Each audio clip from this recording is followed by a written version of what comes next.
بسم اللہ الرحمن الرحیم۔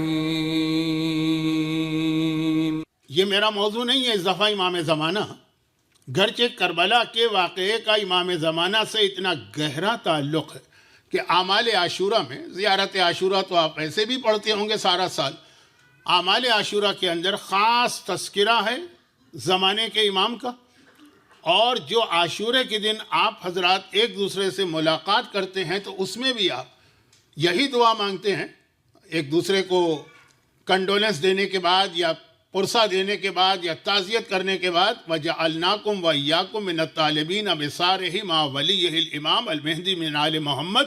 تو سب سے گہرا تعلق امام حسین کا جو بنتا ہے وہ امام زمانہ سے بنتا ہے کہ عاشورے کے دن چاہے دو مومن ایک دوسرے سے ملاقات کریں تب بھی زمانے کے امام کو یاد کرو، اور اعمال عاشورہ اس میں بھی امام زمانہ کا ذکر کرو، اور خاص اس ٹائٹل کے ساتھ امام زمانہ کا ذکر کرو جو ٹائٹل بھی اپنی جگہ بہت اہم ہے۔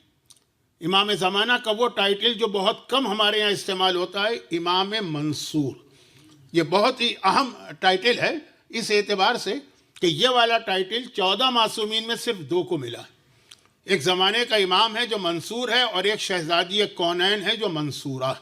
شہزادی کونین کا ٹائٹل منصورہ ہے، زمانے کے امام کا ٹائٹل منصور ہے۔ تو خیر بات کہیں سے کہیں جا رہی ہے، میں واپس آتا ہوں۔ تو یہ میرا اس دفعہ کے عشرے کا ٹاپک نہیں ہے کہ میں امام زمانہ پہ بات کروں، لیکن ضمنی طور پر ایک بات عرض کر دوں، اور وہ یہ ہے کہ جمعہ کا دن امام زمانہ سے ریلیٹڈ ہے، لیکن آپ اسے بالکل کوئی ہارڈ اینڈ فاسٹ رول نہ سمجھیے کہ امام زمانہ جمعہ کے دن ظاہر ہوں گے۔ امام زمانہ کا ظہور جتنی بھی چیزیں ہمارے پاس ہیں وہ سب چینج ہو سکتی ہیں۔ جیسے سب سے زیادہ مشہور یہ ہے کہ وہ عاشورے کے دن ظاہر ہوں گے، مشہور یہ ہے کہ وہ مکے سے ظاہر ہوں گے، مشہور یہ ہے کہ وہ جمعے کے دن ظاہر ہوں گے، مشہور یہ ہے کہ فجر کے وقت ظاہر ہوں گے۔ اور جب میں لفظ کہہ رہا ہوں مشہور یہ ہے تو اس کا مطلب یہ نہیں ہے کہ لوگوں نے غلط مشہور کر دیا ہے، نہیں، بات بالکل صحیح ہے، احادیث میں مسلسل اس کا تذکرہ ہے، مگر وہ ساری چیزیں بیان کرنے کے بعد امام معصوم کا صرف ایک جملہ کہ پروردگار قادر مطلق ہے، وہ چاہے تو ان تمام چیزوں کو چینج کر سکتا ہے۔ اور میں یہ اس لیے بھی عرض کر رہا ہوں کہ ہمارے یہاں جو ظہور امام کی دعا مانگی جاتی ہے نا، وہ بھی آپ کے ذہن میں واضح رہے، کیونکہ جب آپ کہتے ہیں اجل اللہ تعالی ظہورک، اللہ آپ کے ظہور میں جلدی کرے، تو آج ہے منڈے، اس دعا کا مطلب یہ ہے کہ مولا اللہ آپ کو آج ہی ظاہر کر دے۔ یہ مطلب نہیں ہے کہ میں دعا آج مانگ رہا ہوں اور یہ فرائیڈے کے دن جا کے پوری ہو، لیکن بات کہیں سے کہیں چلی جا رہی ہے۔ ہو سکتا ہے کہ آگے کی کسی مجلس میں تھوڑا سا اس کا تذکرہ کروں، اور اس کا ایک ریزن میں بتا دوں۔ 2 ریزن بتا رہا ہوں، لیکن یہ 2 ریزن برابر کے نہیں ہیں۔ پہلا ریزن جس کی وجہ سے یہ جملہ میری زبان پہ آیا وہ تو بہت بڑا ریزن ہے، دوسرا ریزن بھی بہت اہم ہے۔ پہلا ریزن یہ ہے کہ آپ دیکھ رہے ہوں گے پورا سوشل میڈیا اس وقت بھرا پڑا ہے امام زمانہ کے حوالے سے، اور ایسے ایسے جاہل لوگ جنہیں کچھ بھی نہیں پتا وہ ظہور امام کی اس انداز سے پریڈکشن دے رہے ہیں کہ ہمیں بالکل لگتا ہے کہ ابھی ہم نکلیں گے امام باڑے سے باہر تو وہاں زمانے کے امام کھڑے ہوئے ہوں گے۔ اس انداز سے یہ خود 1400 سال پہلے معصومین نے بتا دیا کہ ایسا آخری زمانے میں ہوگا، لوگوں کو مس گائیڈ کیا جائے گا، دھوکہ دیا جائے گا۔ اس کا ایک مقصد بھی، مقصد تو دشمنان اسلام کا ہے، لیکن اس میں ہمارے کچھ جذباتی نوجوان جو سوشل میڈیا پہ 24 گھنٹے میں سے 22 گھنٹے بیٹھے رہتے، وہ بھی اس کے اندر انوالو ہو گئے۔ وہ اپنے جان بوجھ کے نہیں، انٹینشنلی نہیں، بری نیت سے نہیں، اچھی نیت سے، مگر ہر اچھی نیت بیکار ہے جب تک کہ اس کے ساتھ نالج نہ ہو۔ آپ اچھی نیت کے ساتھ کسی کو کوئی دوا بتائیں، مثلا ایک صاحب نے دوسرے صاحب سے پوچھا کہ آپ کی والدہ بیمار تھی، آپ نے ان کو کیا دوا دی؟ اس نے کہا یہ دوا دی، آپ بھی لے لیجیے۔ لے لی، وہ مر گئی ان کی والدہ۔ انہوں نے پہلے سے کہا کہ یہ تم نے کیا دوا بتائی؟ کہا ماں تو میری بھی مر گئی تھی۔ آپ نے ڈیٹیل تو نہیں پوچھی تھی نا، آپ نے صرف یہ پوچھا تھا کہ ان کو کیا دوا دی تھی۔ تو اب یہ جو ہے نیت اچھی ہوگی۔ آپ کو معلوم ہے نا کہ اگر آپ کبھی بیمار پڑ جائیں، اب یہ کینیڈا میں نہیں ہوتا ہوگا کیونکہ ہمارے آسٹریلیا میں بھی نہیں ہوتا ہے تو لیگلی بھی منع ہے، لیکن انڈیا، پاکستان، ایسٹ افریقہ میں جتنے لوگ آپ کو دیکھنے آئیں گے، ہر آدمی آپ کے لیے کوئی نہ کوئی دوا لے کے ضرور آئے گا۔ اور میں تو خود اس بات کی ایک ایگزامپل، کیونکہ میری کچھ ایسی بیماریاں ہیں جن کو میں ممبر پہ اتنا بتاتا ہوں اور اپڈیٹ رکھتا ہوں مجمع کو کہ میرے بچوں کو نہیں پتہ ہوتا اور میرے مجمع کو معلوم ہوتا ہے، تو اب اس میں جو آدمی ملے گا، اچھا مولانا آپ کو یہ پرابلم، اس کی دوا، دوسرا ملے گا اچھا یہ پرابلم، اس کی دوا، تیسرا ملے گا یہ پرابلم ہے. تو یہ ہمارے یہاں جو لوگ کرتے ہیں یہ محبت میں کرتے ہیں، یہ دشمنی میں نہیں کر رہے، یہ جان لینے کی نیت سے نہیں کر رہے ہیں. یہ چاہ رہے ہیں کہ آدمی کو صحت ملے، لیکن خالی اچھی نیت کافی نہیں ہے جب تک کہ ساتھ میں نالج نہ ہو. اور یہ اسلام کا بہت بڑا پرابلم ہے کہ اچھی نیت کے ساتھ کہ جی ہماری نیت بہت اچھی ہے، ہمارا انٹینشن بہت اچھا ہے. اتنے بڑے بڑے بلنڈر ہو رہے تھے اس سے پہلے بھی اور آج کل بھی، جس کی وجہ سے ہم کو مرجعیت کی ضرورت پڑی ہے. یہ بھی میرا ڈائریکٹ ٹاپک نہیں ہے لیکن انڈائریکٹ بات ہو جائے گی.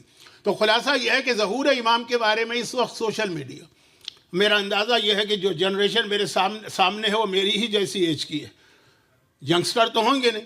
سوشل میڈیا آپ کا اتنا بڑا پرابلم نہیں ہوگا جتنا آپ کے بچوں کا، لیکن اس میں اس وقت اور خاص طور پر عرب سوشل میڈیا وہ بھرا پڑا ہے زمانے کے امام کے حوالے سے. تو اس انداز سے ہمیں مس گائیڈ کیا جا رہا، جب کوئی جھوٹا امام آئے گا تو شاید ہم اس کو سچا مان لیں، شاید یہ بات بعد میں ہوگی. اور میں نے کہا ایک دوسری بات بھی میں ضمناً بتا دوں، یعنی اس کی ڈیٹیل میں بھی نہیں جانا چاہ رہا ہوں. اور یہ اور پہلا مسئلہ دونوں برابر نہیں ہے. امام بہرحال امام معصوم ہے، نائب امام پھر نائب امام. بہت زیادہ اس وقت انتظار کیا جا رہا، خاص طور پر جیسا میں نے عرض کیا عرب میڈیا میں بہت زیادہ انتظار کیا جا رہا. اور جو انتظار کیا جا رہا ویٹ امام کا نہیں، یہ انتظار کیا جا رہا ہے اللہ طول عمر عطا کرے صحت کے ساتھ آیت اللہ العظمیٰ آغا سیستانی کو. بہت زیادہ شدت کے ساتھ انتظار کیا جا رہا کہ جب آغا سیستانی کا انتقال ہو جائے گا اس کے بعد کس انداز سے شیعت کے ٹکڑے ٹکڑے کیے جائیں گے. ایسے ایسے منصوبے بنائے گئے ہیں، ایسی ایسی پلاننگ کی گئی. یہ پہلا اسٹیپ ہے. امام زمانہ کے حوالے سے جو ہوگا وہ تو آگے چل کے بہت بڑے لیول پہ ہوگا، لیکن اتنا انتظار کیا جا رہا کہ ہم اور آپ شاید اتنا انتظار اپنے زمانے کے امام کا نہیں کر رہے ہیں جتنا ہمارے دشمن انتظار کر رہے ہیں اس عظیم مرجع کے دنیا سے جانے کا. خیر، تو یہ اور اس کے حوالے سے ان کے پاس پوری تیاری موجود ہے. آپ کے علم میں ہے کہ تقریباً اگر اسلامی حساب سے دیکھا جائے تو ایج 99 کے قریب ہے، اسلامی حساب سے 96 ہوگی انگریزی حساب سے. تو خلاصہ یہ ہے کہ یہ دو ضمنی باتیں آ گئیں. یہ اس لیے آ گئی کہ یہ آج کا ایک بہت ہی بڑا برننگ ایشو ہے، اس پر ہم کو اس لیے توجہ دینا. اگرچہ مجھے اندازہ ہے کہ یہ آپ حضرات سے کہنا بیکار ہے، جس جنریشن سے کہنا ہے وہ تو میری بات سمجھ بھی نہیں پاتی ہے، لینگویج بیریئر ہے، اور میری بات نہیں سمجھ پاتی ہے اور آپ کی بات بھی نہیں سمجھ پاتی ہے، اس لیے کہ یہاں تو بہرحال ہر بچہ اپنی جگہ خود مختار ہے، نہ باپ نہ ماں نہ شوہر بیوی نہ بیوی شوہر، یہ بات کی چیزیں. تو واپس آ جائیے، کہاں سے بات چلی تھی آپ بھول گئے ہوں گے، جو اکثر ہوتا ہے میری مجلسوں میں. تو بات یہ چلی تھی کہ فرائیڈے ظہور امام کا دن مانا گیا ہے، لیکن وہ بھی کنفرم نہیں، حتمی نہیں. یہ مت سمجھیے کہ فرائیڈے ہی کو امام آئیں گے، بلکہ سیٹرڈے کی روایت بھی بہت ہی اسٹرانگ روایت. ٹھیک ہے، اب ہم یہ کہہ سکتے ہیں کہ اگر 60% فرائیڈے کا ہے تو 40% سیٹرڈے کی روایت بھی. لیکن وہ جو زیارت ہم پڑھتے ہیں اس زیارت ہی کے اندر مینشن کیا گیا ہے المتوقع فیہ ظہورک. مولا آج فرائیڈے ہے جب ایکسپیکٹڈ ہے کہ آپ کا ظہور ہوگا، کنفرم نہیں ہے کہ فرائیڈے کو ہوگا. اسی زیارت میں یہ لفظ موجود ہے. اس زیارت میں 3 لفظ بہت اہم ہیں فرائیڈے کی زیارت. نمبر 1 یہی لفظ کہ آپ زمانے کے امام کو فرائیڈے کو سلام کر رہے ہیں، اور اس لیے سلام کر رہے ہیں کہ وہ دن امام زمانہ کا دن. لیکن اسی سلام میں آپ کہہ رہے ہیں کہ المتوقع فی ظہورک. مولا میں کنفرم نہیں کہہ رہا ہوں کہ آج آپ ظاہر ہوں گے، توقع ہے، ایکسپیکٹیشن ہے. یہ لفظ ایکسپیکٹیشن بتا رہا کہ فرائیڈے کا دن چینج ہو سکتا ہے. دوسرا لفظ بھی اس میں ایک بہت اہم ہے، گرچہ اس کے اوپر بڑا ڈسکشن ہو سکتا ہے، لیکن میں نہیں کر پاؤں گا اس لیے کہ میرے پاس اس اشرے کا ٹاپک کچھ اور وہ یہ ہے کہ اس میں زمانے کے امام کو بھی سلام کیا گیا ہے اور امام کی اولاد کو بھی سلام کیا گیا. یہ اپنی جگہ ایک ایشو ہے، کوئی مذہبی ایشو نہیں، کوئی عقیدے کا مسئلہ نہیں، معلومات کے لیے. بھئی جب آدمی کسی سے محبت کرتا ہے تو وہ چاہتا ہے کہ اس کے بارے میں زیادہ سے زیادہ معلومات اس کو ملے. لیکن اگر کوئی اس کو نہ مانے، ان معلومات کو، اس انفارمیشن کو کوئی تسلیم نہ کرے تو کوئی حرج نہیں ہے. یہ کوئی عقیدے کا حصہ نہیں. جیسے اب امام کی شہادت کس تاریخ کو ہوئی، ہر مومن کا دل چاہتا ہے تاریخ اس کو پتہ چلے تاکہ اس دن وہ غم منائے، اپنے والدین کی موت سے زیادہ اس دن اس کو غم منانا. اب اگر کہے کہ نہیں آپ فلاں ڈیٹ کو کہتے ہیں، ہمارے نزدیک کی ڈیٹ نہیں ہے، دوسری ڈیٹ، تو یہ شیعت سے نکلا بھی نہیں ہے، گناہ گار بھی نہیں ہوا، یہ فاسق و فاجر بھی نہیں ہوا، اس نے کوئی بہت بڑا بلنڈر بھی نہیں کیا، کیونکہ یہ عقیدے کا حصہ نہیں کہ ساتویں امام دوسرے امام 7 سفر کی شہادت ہوئی ہے کہ 28 سفر کی شہادت ہوئی. تو اسی طرح سے امام زمانہ کے بارے میں یہ بھی کچھ لوگوں کا انٹرسٹ ہے. کچھ لوگوں سے میری مراد عام لوگ نہیں، علماء، اور علماء بھی حجت الاسلام لیول کے نہیں، آیت اللہ کے لیول کے. انٹرسٹ ہے اس بات پر کہ امام زمانہ آج کل کیسے زندگی گزارتے ہیں، کہاں رہتے ہیں، ان کی شادی ہوئی ہے کہ نہیں ہوئی ہے، اگر شادی ہوئی ہے تو اولاد ہے کہ نہیں ہے، اولاد ہے تو کہاں کہاں ہے، یہ ایک الگ ٹاپک. اور پھر میں عرض کروں اس کا کوئی تعلق ہمارے عقیدے سے نہیں ہے، صرف ایک انفارمیشن کے لیے، معلومات کے لیے. امام حسن کی کتنی اولادیں تھیں اس میں اختلاف، خود آقا حسین کی کتنی اولادیں تھیں اس میں بھی اختلاف. یعنی یہ اختلاف تو اتنا بڑا ہے کہ بعض علماء جناب فاطمہ صغریٰ کے وجود پر بھی اختلاف کرتے ہیں کہ وہ الگ سے بیٹی نہیں تھی. ایک ہی بیٹی کا نام فاطمہ صغریٰ بھی تھا یا سکینہ بھی تھا، لیکن میں کوئی کنٹروورسی آج نہیں چھیڑنا چاہتا. مگر یہ اختلاف عقیدے کا اختلاف نہیں. اگر کسی کی اپنی ریسرچ ہے وہ اپنی حد تک رکھے، انفارمیشن کے لیے ہے، محبت ہے کسی سے تو اس کے بارے میں معلومات حاصل کرنے کی کوشش کی جاتی ہے. ہاں اگر اس کا رزلٹ یہ نکلے کہ یہ اس لیے ایشوز اٹھائے جائیں تاکہ عزاداری کو نقصان پہنچایا جائے اور یہ ثابت کیا جائے کہ جو مصائب ہمارے یہاں پڑھے جاتے ہیں، جو غم کا بیان ہوتا ہے، یہ کوئی ضرورت سے زیادہ ہے، اتنا تو نہیں ہوا تھا کربلا میں، نعوذ باللہ یہ جملہ بھی کہا جاتا ہے، تو پھر یقیناً اس کے اوپر ہمیں توجہ دینا. لیکن اگر صرف ایک ایکیڈمک ڈیفرنس ہے تو بات یہ ہو رہی تھی کہ امام زمانہ کی اولاد ہے کہ نہیں. کسی معتبر روایت میں ذکر نہیں ہے، لیکن اس زیارت میں جو ہر جمعے کو پڑھی جاتی امام زمانہ کی اولاد پر بھی سلام کیا گیا امام کے ساتھ. چلے یہ باتیں بیچ میں کیوں آ گئی؟ کیونکہ تیسرا لفظ جو اس زیارت میں ہے، میں نے کہا 3 بہت اہم ہے، ویسے تو پوری زیارت بہت اہم ہے، مگر یہ تیسرا جو لفظ آیا ہے، ایک تو امام کے ظہور کے حوالے سے، پھر امام کی اولاد کے حوالے سے، تیسرا ہے کہ مولا آپ کریم ابن کریم، کریم کی اولاد ہیں آپ کریم. یہ امام زمانہ کو خاص ایوری فرائیڈے آپ یہ کہہ کر سلام کرتے ہیں، لفظ کریم کہہ کر، اہل بیت اطہار کریم. اچھا کریم کا مطلب کیا ہے؟ یہ بھی آج کل بہت مشہور جملہ ہو گیا ہے، لیکن میں اس کی مدد سے آج کی رات پہلی محرم کے لیے آپ کو ایک یا کہیے میسج دینا چاہتا ہوں، یہ ایک ذمہ داری دینا چاہتا ہوں. کریم مولا کی بھی ایک حدیث ہے اور عربی زبان کا بھی اصول ہے. وہ کہتے ہیں ایک ہوتا ہے سخی، ایک ہوتا ہے کریم. اب یہ تو انگلش والے ماحول میں بڑے مشکل لفظ ہو گئے. سخی اسے کہتے ہیں کہ جو خود بھی اپنے اوپر استعمال کرتا ہے اپنا پیسہ اور دوسروں کو بھی شیئر کراتا ہے. گرچہ مولا کا یہ جملہ ہے کہ تم کسی کو شیئر نہیں کراتے. اگر اللہ نے تمہیں تمہاری ضرورت سے زیادہ دولت دی ہے تو یہ ہے ہی دوسروں کے لیے، جو تمہارے پاس بطور امانت آئی ہے. تم امین ہو، آنر نہیں ہو. لیکن یہ ایک الگ تقریر چاہتا ہے، کیونکہ آدمی کا دماغ اسی وقت خراب ہوتا ہے، پیسے کی گرمی، ڈالر کی گرمی، روپے کی گرمی، درہم و دینار کی گرمی، سونے اور چاندی کی گرمی، جب وہ سمجھتا ہے یہ میرا. اور جب لفظ میرا آتا ہے تو پھر وہاں خمس پر بھی اعتراض ہوتا ہے کہ ہم کیوں دیں، تو میرا چلے، اگر دینا بھی ہے تو میرا ہے تو میں اپنی مرضی سے خرچ کروں. تو بہت ایک چھوٹا سا جملہ جو ہے نا آدمی کی کتنی مینٹیلیٹی کو چینج کرتے ہوئے بڑے بڑے واجبات تک کو خطرے میں ڈال دیتا، وہ بات کی چیز ہے. لیکن مولا کا جملہ کہ سمجھو کہ تمہیں اللہ نے امین بنایا ہے، تم ایک ٹرسٹی ہو، یہ دوسروں کا حق ہے جو اللہ نے تمہارے حوالے کیا ہے کہ ان کو دو. اس کو کہتے ہیں سخی. اپنے اوپر بھی خرچ کرو، جائز طریقے سے جتنا چاہے خرچ کرو. خمس کا تو فلسفہ ہی ہے کہ خمس سیونگ پر ہوتا ہے، ارننگ پہ نہیں ہوتا. جتنا جائز ہے وہ خرچ کر لو، پھر جو بچ جائے وہ بھی 100% نہیں مانگ رہا ہے اسلام، جو بچ جائے 20%، لیکن 20% واجب، باقی 80% کے اندر بھی وہ جو ثواب ہے وہ اپنی جگہ. یہ ہے سخی. اور ایک ہوتا ہے کریم. کریم اسے کہتے ہیں کہ جو خود فاقے کرتا ہے مگر دوسرے کو کھانا کھلاتا ہے. 3 دن کے روزے رکھے ہوئے ہیں، بڑی مشکل سے وہ اناج حاصل کیا گیا کہ جس سے افطار کا انتظام کیا جائے، لیکن مسکین آیا یا یتیم آیا یا اسیر آیا، خود فاقے کر کے اپنے آگے کی غذا اس کو دے دی. اسے کہتے ہیں کریم. اہل بیت کریم کہ کوئی گناہ کا کوئی راستہ کھول دے. آج کل تو سوشل میڈیا کے ذریعے گناہ کے نئے طریقے نکل رہے ہیں نا، کہ جو گناہ کا راستہ کھولے، جس نے گناہ کیا اس کو تو اس کی سزا ملے گی، مگر یہ ٹوٹل گناہ سب کے مل کر قیامت تک جتنے لوگ گناہ پہ عمل کریں گے سب کا ٹوٹل عذاب اس پہلے آدمی کو بھی ملے گا۔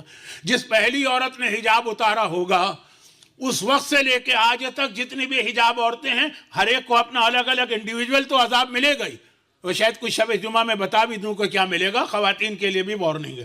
اور یہ ہے کہ لیکن وہ جو پہلی عورت تھی اس کو ان سب کا ٹوٹل بے حجابی کا عذاب ملے گا۔ اسی طرح جس نے کوئی نئی نیکی کی ریت اپنے سوسائٹی میں ڈال دی ہے، اس کی مثالیں بہت ہیں، آگے آ جائیں گی، آج وقت نہیں ہے میرے پاس تو میں مثالوں کو چھوڑ دیتا ہوں۔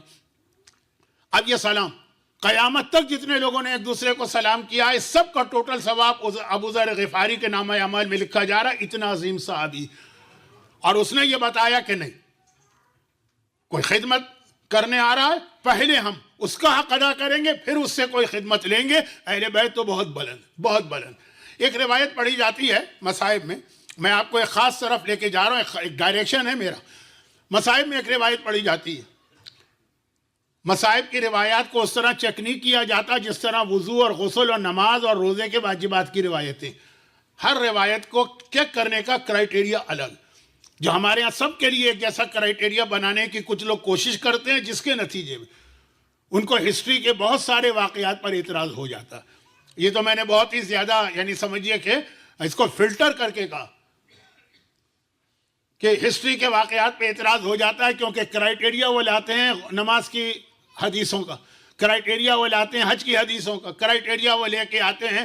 اب کتنے آج کے مثلاً آپ وضو کرتے ہیں، میں فقہی مسائل نہیں بیان کرنا چاہتا اس لیے کہ میں نے جیسا عرض کیا یہاں ضرورت ہی نہیں، مگر مثلاً آپ وضو میں 2 مرتبہ شروع میں ہاتھ دھوتے ہیں، آغاز ثانی کہ مستحب نہیں ہے، رجا کی نیت سے کر لیجئے، ٹھیک ہے، کیونکہ جو کرائٹیریا ہے وہ حدیث بہت اسٹرانگ ہونی چاہیے، وہ ہسٹری میں نہیں چلے گی۔ اب وہ ہسٹری میں اعتراض کرتے ہیں، یہ بھی فلٹر کر کے کربلا پہ اعتراض کرتے ہیں۔ کربلا کی ہر روایت پہ ان کو اعتراض ہوتا ہے کیونکہ انہوں نے کرائٹیریا کچھ اور کر لیا۔ یہ ایسا ہے کہ جیسے کوئی کنٹینر ہوتا ہے، بڑا ٹرک، لوڈنگ ٹرک ہوتا ہے، اس کا ویٹ کیا جاتا ہے نا کہ کتنا اس میں سامان، اور سونا اور چاندی اس کا بھی ویٹ کیا جاتا ہے۔ کیا دونوں میں سیم اسکیل آپ استعمال کر سکتے ہیں؟ اور اگر استعمال کریں گے تو کیا ریزلٹ سیم نکلے گا؟ جو سونے اور چاندی کا اسکیل ہوتا ہے وہ کیسا ہوگا، اور جس میں پورے کنٹینر کا یا ٹرالر کا یا ٹرک کا لوڈ کیا جاتا ہے۔ تو اب یہ ایک الگ ڈیفرنٹ ٹاپک ہے کہ ہر حدیث کو چیک کرنے کا کرائٹیریا الگ ہے۔ یہ حدیث عقیدے کی ہے، الگ کرائٹیریا، یہ حدیث واجبات کی ہے، الگ کرائٹیریا، یہ حدیث تاریخ کی ہے، الگ کرائٹیریا، یہ حدیث کربلا سے ریلیٹڈ ہے، الگ کرائٹیریا۔ تو بہرحال ایک روایت پڑھی جاتی ہے مصائب میں، اور شاید میں بھی پڑھوں 2 دن کے بعد، کہ جس وقت یہ اہل بیت کا لٹا ہوا قافلہ کوفے میں داخل ہوا، تو آپ کو معلوم ہے نا کہ مولا حسین کے صحابیوں میں ایک ایسا صحابی تھا جس کی تقریباً آدھی سے زیادہ زندگی کوفے میں گزری تھی، حبیب ابن مظاہر، اور ان کی پوری فیملی وہیں کوفے میں تھی۔ بلکہ حبیب اور حبیب کی بیوی کے درمیان جو بات چیت ہوئی تھی آقا حسین کا خط آنے کے بعد، وہ تو مصائب میں پڑھی جاتی ہے، میں بھی پڑھوں گا۔ اب جس وقت یہ قافلہ وہاں داخل ہوا، اس وقت یزید کا تو حکم تھا نا کہ سب لوگ گھروں سے باہر نکل آئیں، مرد ہیں تو سڑکوں کے اوپر نئے کپڑے پہن کر، بالکل جیسے کوئی سیلیبریشن ہوتا ہے، کوئی پریڈ ہوتی ہے یا کوئی وی آئی پی آتا ہے اس کا استقبال کیا جاتا ہے، سارا مرد اور ساری عورتیں مکان کی چھتوں پہ بیٹھے، اور مقصد اس کا جو تھا وہ تو آپ کو معلوم ہے۔ اب ساری عورتیں بیٹھی ہیں، یہاں ہر ایک کے لیے لازم ہے، یہ آرڈر آ چکا۔ اس میں 2 عورتوں کا جملہ بہت مشہور ہے، ایک ابھی اتفاق سے دیکھیے میرے ذہن میں نہیں تھا لیکن اب اتفاقاً جملہ بن گیا، مالک اشتر جو ہے، مالک اشتر، ان کی بیٹی، ان کا بیٹا تو آپ کو معلوم ہے نا مختار کے ساتھی تھے۔ مختار کے حوالے سے بھی یہی ظلم ہوا ہے نا کہ وہ کرائٹیریا وہ والی حدیثیں لے کے آ رہے ہیں لوگ کہ جو واجبات کی حدیثوں کا کرائٹیریا، تو مختار ٹھیک تھے، ٹھیک نہیں تھے، جو کیا اچھا کیا، برا کیا، یہ سارے ڈسکشن آج کل دوبارہ شروع ہو چکے ہیں۔ دوبارہ میں نے اس لیے کہا کہ پہلے ہوئے تھے، علماء کی ریسرچ آ گئی تھی، چیپٹر کلوز ہو گیا تھا، بات ختم ہو گئی تھی، لیکن اب دوبارہ ایک مرتبہ شروع ہو گئے۔ تو خلاصہ یہ ہے کہ مالک اشتر کے بیٹے ابراہیم مختار کے رائٹ ہینڈ تھے۔ آپ جب جاتے ہیں سامرہ تو راستے میں ابراہیم ابن مالک اشتر کا روضہ بھی آتا ہے، بڑی عظیم شخصیت۔ اگر یہ نہ ہوتے تو مختار اپنے جہاد میں اس طرح سے کامیاب نہیں ہوتے۔ مختار جو تھے حکومت کر رہے تھے، لیکن جو باقاعدہ میدان میں جنگ کر رہے تھے وہ مالک اشتر کے بیٹے ابراہیم تھے۔ جیسے مولا کے سپہ سالار مالک اشتر تھے، اس طرح مختار کے سپہ سالار ابن زیاد مارا ہی ابراہیم کی وجہ سے، ان کی سگی بہن، وہ بھی کوفے کی رہنے والی تھی، اور اس نے یہ منظر دیکھا تھا تو ایک قسم کھائی تھی، اور شاید اسی قسم کا نتیجہ تھا کہ ابراہیم اس طرح سے مختار کے ساتھی بنے، اور اس نے قسم کھائی تھی کہ پروردگارہ میں قسم کھاتی ہوں کہ جو اس وقت اہل بیت پر ظلم کیا گیا اس کا بدلہ میرا گھرانہ لے گا۔ ایک تو ان کا جملہ ہے، ہماری خواتین جو گزری ہیں تاریخ میں ان کا بہت اہم رول بھی ہے کس طرح سے، لیکن ابھی تو میں بات کہیں اور لے گیا، ایک خاص ڈائریکشن پہ مجھے بات کو مکمل کرنا ہے، تو واپس آئیے۔ دوسرا جملہ جو مشہور ہے کوفے میں، پھر ذہن میں رکھیے گا کہ سارے کے سارے وہاں دشمنان اہل بیت کی عورتیں مکان کی چھتوں پہ نہیں بیٹھی، اکا دکا کہیں 100 میں کہیں 200 میں ایک آدھ مومنہ بھی، اور اسے آ کے مکان کی چھت پہ بیٹھنا ہے، کیونکہ آرڈر ہے، مومن مرد ہے، اسے آرڈر ہے، اسے سڑک پہ کھڑا ہونا ہے۔ آپ نے اکثر یہ سنا ہوگا مصائب میں کہ اہل بیت کا قافلہ جا رہا ہے تو کوئی مومن آ گیا کہ مولا میں کیا خدمت کروں، اور امام نے کہا چادر لے کے آؤ، تو وہ سڑک پر آیا کیوں تھا؟ جب اس کو پتا تھا کہ اہل بیت کا قافلہ ہے وہ تو گھر میں بیٹھتا۔ ہم اور آپ تو کبھی برداشت نہیں کرتے کہ اس قسم کی توہین آمیز طریقے سے اہل بیت کو لایا جائے اور ہم سڑک پہ نکل کے ہی منظر دیکھیں۔ ہم تو گھر میں ہی بیٹھیں گے نا، لیکن اس وقت آرڈر تھا، اور امام کا بھی آرڈر تھا کہ جو حاکم کہہ رہے ہیں مان لو۔ خیر، تو خلاصہ یہ ہے کہ جس وقت یہ قافلہ کوفے کی گلی سے گزر رہا تھا تو جگہ جگہ اس کو روکا جا رہا تھا۔ 11 محرم کی مجلس میں اس کا ریزن بھی بتاؤں گا، اگرچہ آپ میں سے ہر ایک کو معلوم بھی ہے۔ جگہ جگہ روکا جا رہا تھا، ایک جگہ روکا گیا، کہاں بات ہو رہی ہے؟ سٹی کے باہر نہیں، سٹی میں جو مین اسٹریٹ ہے سٹی کی اس کے اندر روکا جا رہا، ایک جگہ روکا۔ ایک چھوٹے بچے نے آ کے چوتھے امام کا گھٹنا ہلایا، امام نے جھک کے دیکھا کون، وہ سارے مصائب نہیں پڑھنا چاہتا ورنہ یہ اتنا آسان جملہ نہیں، گلے میں توق، ہاتھوں میں ہتکڑی، پاؤں میں بیڑی، کمر میں لنگر، چوتھا امام، اور وہ آ کے گھٹنا ہلاتا ہے۔ امام نے دیکھا کون؟ کہا میں حبیب ابن مظاہر کا بیٹا ہوں اور آپ کو سلام کرنے آیا ہوں۔ ایک بار چوتھے امام نے سب سے پیچھے والے، یعنی امام کے بالکل پیچھے جو سب سے آگے والا اونٹ ہے اس پہ زینب کبریٰ، ایک مرتبہ مڑ کے دیکھا، پھوپھی اماں چچا حبیب ابن مظاہر کا یتیم آیا ہے، وہ مجھے سلام کر رہا۔ اب یہ روایت پڑھی جاتی ہے۔ جناب زینب کبریٰ نے فوراً کہا اس بچے کو دیکھا کہ بیٹا تیری ماں کہاں؟ قریب کے مکان کی چھت سے آواز آئی، ایک خاتون بیٹھی میں، بالکل پرانے زمانے کی چھوٹی چھوٹی سڑکیں ہیں، جیسے ممباسا کے اندر گلیوں میں مجھے چھوٹی چھوٹی گلیاں نظر آتی ہیں، دارالسلام کا پرانا اولڈ سٹی، چھوٹی چھوٹی گلیاں، اونٹ مکان کی ہائٹ کے برابر، اونٹ کی ہائٹ۔ فوراً آواز آئی شہزادی آپ کی کنیز یہاں پہ بیٹھی۔ زینب کبریٰ کا جملہ کیا تھا کہ اے زوجہ حبیب میں تجھے ڈھونڈ رہی تھی تاکہ تجھے تیرے شوہر کا پرسہ دوں۔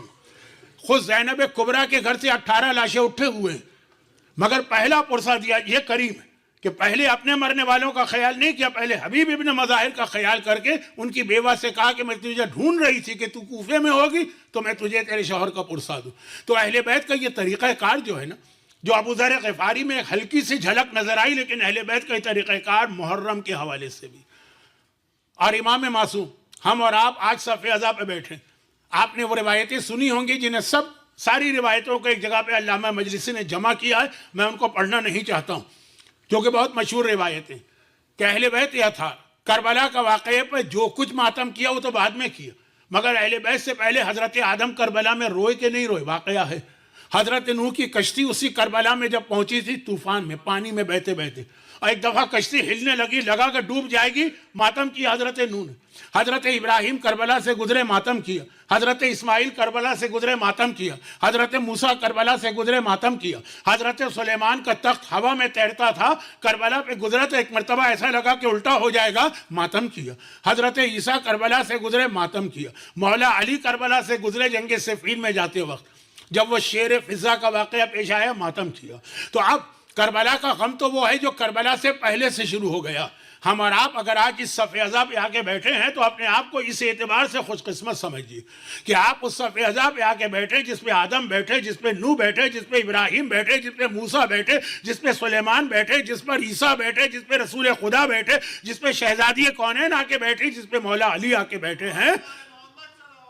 بڑا بلند رتبہ ہے اس صف اعضاء کا اور اس پر آ کر بیٹھنے والوں کا، لیکن یہ آج ہماری صف بچھی، پہلی محرم کی رات ہے، دنیا بھر کے عزا خانے سج گئے، دنیا بھر میں لوگوں نے اپنے اپنے گھروں کا سسٹم چینج کر دیا، مجھے کینیڈا کا نہیں پتا ہے، لیکن ہمارے ہاں انڈیا، پاکستان، ایسٹ افریقہ، پورا گھروں کا سسٹم ہی چینج ہو کے رہ جاتا.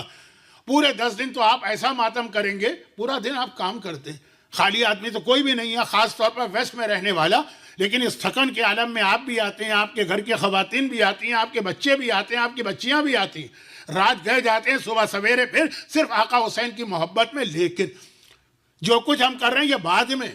پہلے آقا حسین کی، وہ کریم ہے نا، کریم ابن کریم ہے، پہلے ان کی کرم نوازی ہے، پہلے ان کی مہربانی ہے. اس کے لیے صرف 2 جملے عرض کرنا ہے اس کے لیے بھی. نمبر 1، عاشور کے دن آخر رخصت کے وقت، دیکھیں ابھی عاشور کا دن ہے، ہم اور آپ تو اس وقت تک ماتم نہیں کر رہے تھے. ہاں، انبیاء نے ماتم کیا، ملائکہ نے ماتم کیا، اہل بیت میں جو بزرگ تھے حسین کے انہوں نے ماتم کیا، لیکن ہم اور آپ تو اس وقت ماتم نہیں شروع کیا تھا ہم نے.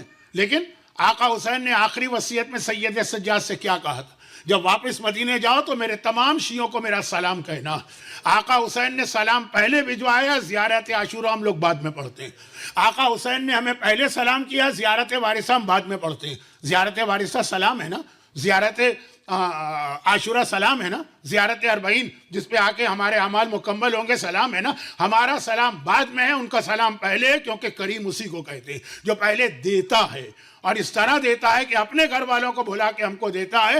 تو یہ جو کچھ آپ زحمت اٹھا رہے ہیں اس میں ایک بات اور یاد رکھیے، آج کی رات اور کل کا دن، یعنی پہلی محرم کی رات اور پہلی محرم کا دن، کیونکہ یہ بات ذرا عام حالت میں میں کہتا عجیب لگتی، اس لیے میں نے اتنی تمہید باندھی کریم کہہ کر، اہل بیت کی کرم نوازی بتا کر، اہل بیت کی خواہش بتا کر یہ جملے پہ آ رہا ہوں کہ یہ قبولیت دعا کی اہم ترین راتوں میں سے ایک رات.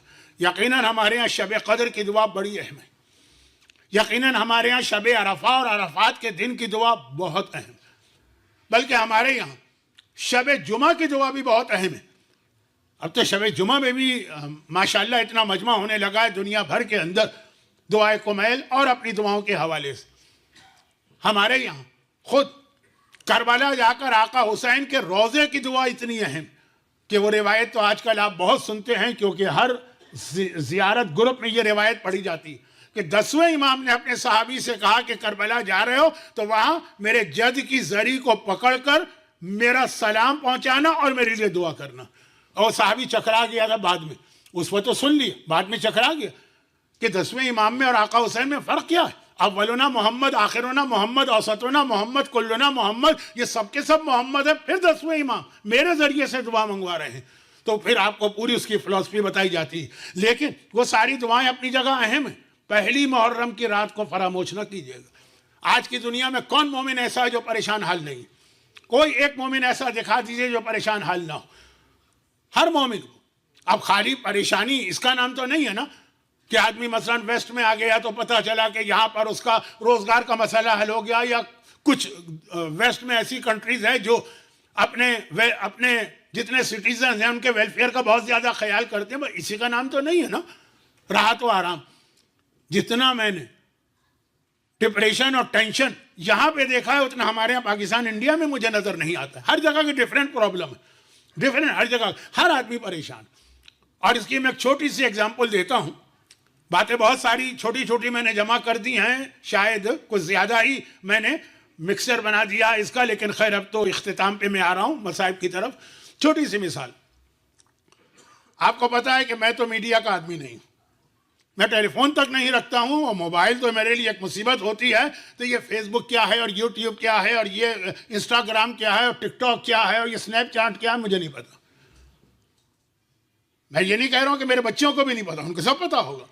لیکن جس جنریشن سے میرا تعلق، آج اگر خبر آئی کہ پہلے آسٹریلیا میں لاسٹ ایئر 16 سال سے کم عمر بچوں پہ سوشل میڈیا کی پابندی تھی اور آج UK نے پابندی لگا دی، سب میرے سر پہ سے گزر جاتی ہیں. 16 سال سے کم کیا اور 16 سال سے زیادہ کیا. لیکن یہ میڈیا سے اتنی دوری کا نتیجہ یہ ہے کہ نہ میرا کوئی فیس بک پیج ہے، نہ میرا کوئی یوٹیوب.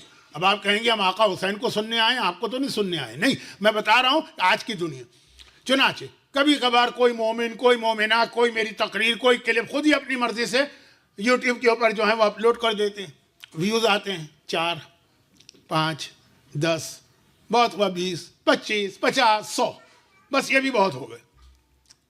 کبھی کبھار تو صرف 2 آتے ہیں اور دونوں میرے اپنے بچے ہوتے ہیں. تو خیر خلاصہ یہ ہے کہ میں حیران ہو گیا. میں حیران ہو گیا جب ایک صاحب نے دکھایا مولانا آپ کا یہ کلپ دیکھیے 80 کلو 80,000 لوگوں نے دیکھا. 80,000 میں تو شاید مر جاتا اس وقت خوشی کے مارے. 80,000 اور پتہ چلا کہ نہیں یہ تو 80,000 ہے. 120,000 1,20,000 جتنے انبیاء تھے اتنے تو آپ کے ویورز ہو گئے. یہ کیا مسئلہ کیا ماجرا؟ پتہ چلا اس میں نے کوئی دعا بتائی تھی.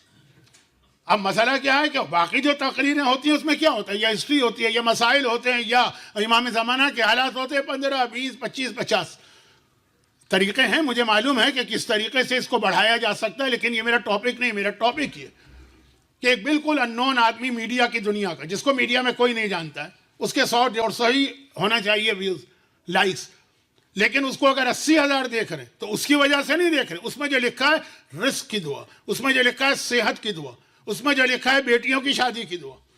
اب جیسے میں سفر حج پہ جاتا ہوں, سفر حج میں خاص عمل بیٹیوں کی شادی کا. یقین کریں اچھا آپ لوگوں کا حج کا 2 ویک کا ہوتا ہے یا 2.5, ہم لوگوں کا 4 ویک 5 ویک پاکستان سے آنے والے. اتنی ریکویسٹ آ جاتی ہیں کہ اگر میں خالی ان کا نام لینے لگوں نا تو عرفات کے 2 دن تو اسی میں نکل جائیں گے, اعمال و واجبات تو رہ جائیں گے.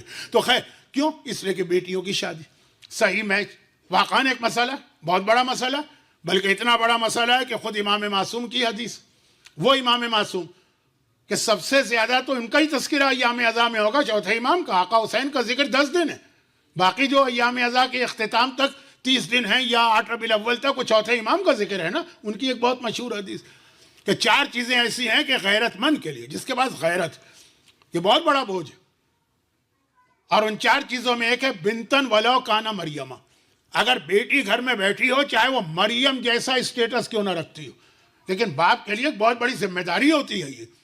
تو یہ دنیا میں اس وقت جو حالات ہیں اس کے اعتبار سے کہہ رہا ہوں کہ مجھ جیسا آدمی جسے سوشل میڈیا پہ کوئی نہیں جانتا اس کے بھی 80,000 ویوز ہو جاتے ہیں. کیوں؟ دعا کی وجہ سے. پرابلمز ہیں تو دعا لوگوں کو چاہیے.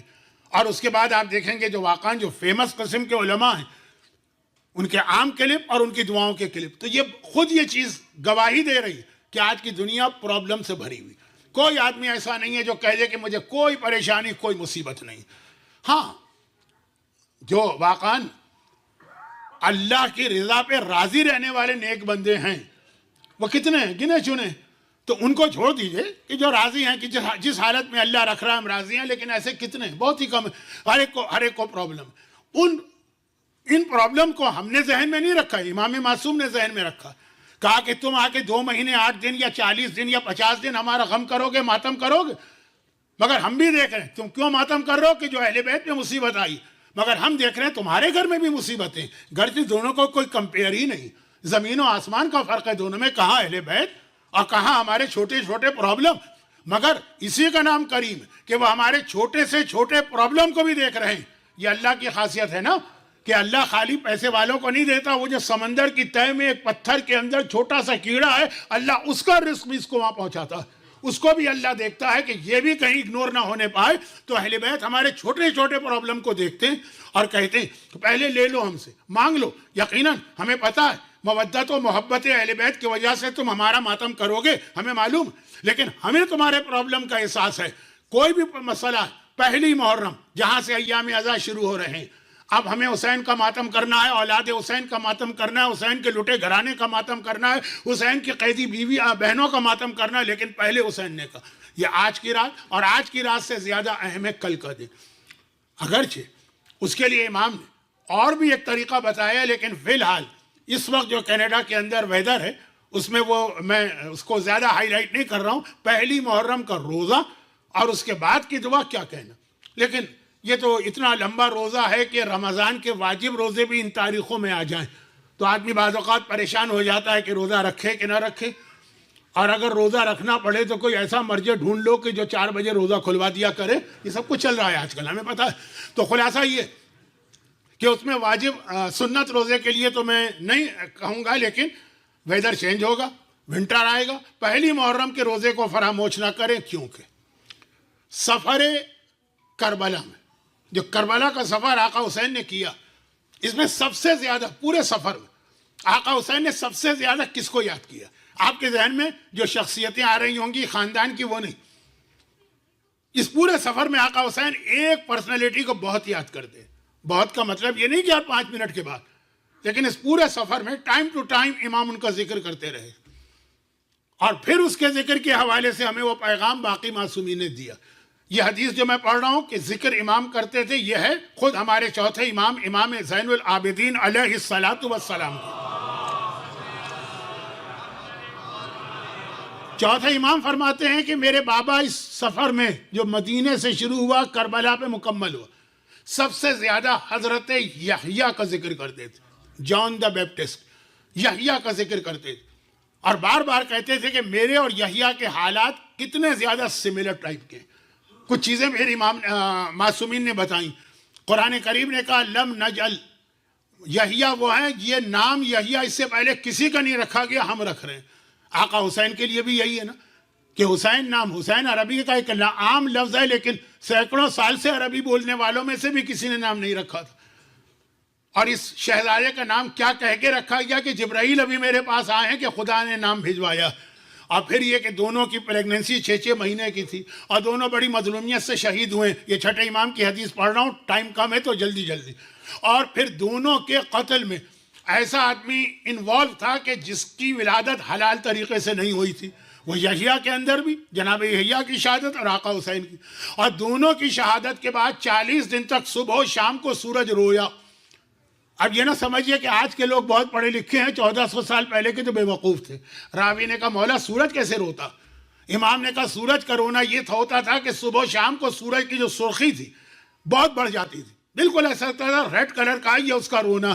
40 دن تک آسمان سے خون نازل ہوا, کوئی پتھر اٹھاؤ تو زمین سے خون نکل رہا ہے. یہ یحییٰ کا بھی واقعہ بائبل میں گواہی دیتی ہے, اور یہ آقا حسین تو بہت دونوں میں سملر ہے نا. اس میں پھر یہ جملہ آیا امام کا کہ یاد کرو تم جب جناب زکریا نے, جو یحییٰ کے والد ہیں زکریا, انہوں نے دعا مانگی تھی کہ مجھے ایک وارث چاہیے, اور اللہ نے دعا قبول کی. ایسی دعا قبول کی کہ خود دعا مانگنے والا حیران ہو گیا, خدا بندہ یہ میری دعا کیسے قبول ہو رہی ہے؟ میں بوڑھا ہو چکا ہوں, اور میری بیوی جو ہے وہ بانجھ ہے, اس کی اولاد نہیں ہو سکتی. آخرہ قرآن کا لفظ ہے, ٹائم نہیں ہے بس ہمیں جلدی سے بات ختم کرتا ہوں. یعنی ایک طرح سے دنیاوی اعتبار سے امپاسبل کام ہے, دنیاوی اعتبار سے دعا مانگ رہے ہیں دعا, لیکن جب دعا قبول ہو رہی تو خود حیران ہوئے کہ ایج کے اعتبار سے بھی اولاد نہیں ہو سکتی, اور بیوی جو ہے اس کے یہاں بھی اولاد نہیں ہو سکتی. اور اللہ نے کہا ہوا علیہ حین, تم سمجھ رہے ہو کہ ناممکن چیز ہے, یہ میرے لیے بہت ہی معمولی آسان, حین مانے بہت ہی سمپل چیز ہے میرے لیے. میری قدرت کے لیے کیا ہے؟ جب میں نے تجھے پیدا کیا جبکہ تیرا کوئی وجود نہیں تھا, تیرے بیٹے کو بھی پیدا کروں گا. امام نے کہا یہ پہلی محرم تھی جب اللہ نے ناممکن دعا کو قبول کیا, جو کوئی چانس نہیں ہے دعا قبول ہونے کا. آج کے زمانے میں ہوتے تو آپ کہتے ساری میڈیکل رپورٹس رکھی ہیں, اولاد ہو ہی نہیں سکتی. جناب زکریا تک نبی ہیں, بہت بلند مرتبہ, لیکن کہہ رہے ہیں کہ دعا تو میں مانگ رہا ہوں, کیونکہ دعا تو انسان کو مانگنا ہے. قبول نہ ہو تو اجر و ثواب تو قیامت میں ملے گا نا, اس اجر کے لیے دعا مانگو. لیکن امام نے کہا پہلی محرم کی دعا میں اتنی طاقت. آقا حسین اپنے چاہنے والوں کو صرف کربلا میں اپنے قبے کے نیچے بلا کے دعا قبول نہیں کروا رہے. آپ پہلی محرم دنیا کے کسی علاقے میں, کسی عزا خانے میں, کہیں پر بھی ہو دعا مانگے, اس دعا کو فراموش نہ کیجیے گا. بس یہ سمجھیے کہ جیسے شب قدر کی دعا آپ کبھی نہیں اگنور کرتے, جیسے عرفات کی دعا کبھی آپ فراموش نہیں کرتے, جیسے 15 شعبان کے اعمال کی دعا فراموش نہیں کرتے. آج کل ایک عمل اور بہت پاپولر ہو گیا, عمل ام داؤد کو آپ نہیں چھوڑتے. اسی طریقے سے پہلی محرم, یہ دن مس نہ ہو جائے. کل میں یہ بات کہہ سکتا تھا کیونکہ آج ٹائم میں نے زیادہ لے لیا, لیکن مجھے یہ تھا کہ کل کہنے کا اتنا فائدہ نہیں ہوگا. یہ حسین نے مدینے سے جو سفر شروع کیا تو یحییٰ کو یاد کرنا شروع کیا. یحییٰ کو یاد کرنا یہ بتا رہا کہ حسین مدینے سے نکلتے وقت ہی یہ پیغام دے رہے ہیں کہ میں شہید ہونے جا رہا ہوں. اسی وقت سے ہی یہ پتا, بلکہ ایک آدھ اور بھی ایسے جملے ہم کو ملتے ہیں روایتوں میں. یعنی آقا کو تو بہت پہلے سے پتا تھا, لیکن اشارے بھی دیے سننے والوں کے سامنے. مثلا روایت میں جملہ ہے کہ 28 رجب کو جب آقا حسین مدینے سے چلے, آج پہلی مجلس ہے تو امام کے مدینے کے سفر کے چند جملے مصائب کے پڑھنا. ایک مرتبہ محلہ بنی ہاشم میں پہرا لگ گیا, عباس و علی اکبر سارے انتظامات کر رہے ہیں کہ کوئی 12 برس کا ممیز بچہ بھی یہاں نہ آنے پائے. حسین کے گھر والے جا رہے ہیں, فاطمہ زہرا کی بیٹیاں جا رہی ہیں, علی کی بہویں جا رہی ہیں, پورے حجاب کے انتظام کے ساتھ عباس اور علی اکبر انتظامات کر رہے ہیں. پورا محلہ اور سواریاں لائی گئی, ایک ایک کر کے یہ سواریاں ہر بیوی کے نام سے آ رہی ہیں, اور آقا حسین فضا کے ذریعے میسج بھجوا رہے ہیں کہ زینب سے کہنا کہ اب بیویوں سے کہیں کہ باری باری آئیں اور اپنی سواریوں پہ بیٹھیں. اچھا, اب جب وہ بیویاں چلنے لگی نا تو حسین کی چھوٹی بیمار بچی فاطمہ زہرا وہ آگے بڑھی اور رباب کے قریب گئی اور کہا, اماں رباب ذرا ایک لمحے کے لیے اصغر کو تو میری گود میں دے دیجیے. دیکھیے, آپ کو معلوم ہے نا کہ جب کوئی بیمار ہو تو نیو بورن بیبی کے قریب وہ نہیں جاتا, اور اگر وہ ناسمجھ ہو تو گھر والے روک دیتے ہیں کہ ابھی یہ بیمار ہے اور یہ بچہ ابھی آیا. زہرا نے 10 رجب کو علی اصغر کی ولادت ہوئی, 28 رجب کی بات کر رہا ہوں, صرف 3 ویک سے زہرا بیمار تھی. چنانچہ ابھی تک اپنے بھائی کو گود میں نہیں لیا کہ جب صحت مل جائے گی تو بھائی کو گود میں لے کے پیار کروں گی. اب آگے آئیں کہ اماں رباب آپ جا رہی ہیں, میرا اصغر بھیا جا رہا. اب میرا دل چاہتا ہے ایک بار تو اصغر کو اپنی گود میں لے لوں. رباب نے ننھے اصغر کو جو 3 ویک کا ہے زہرا کی گود میں دیا.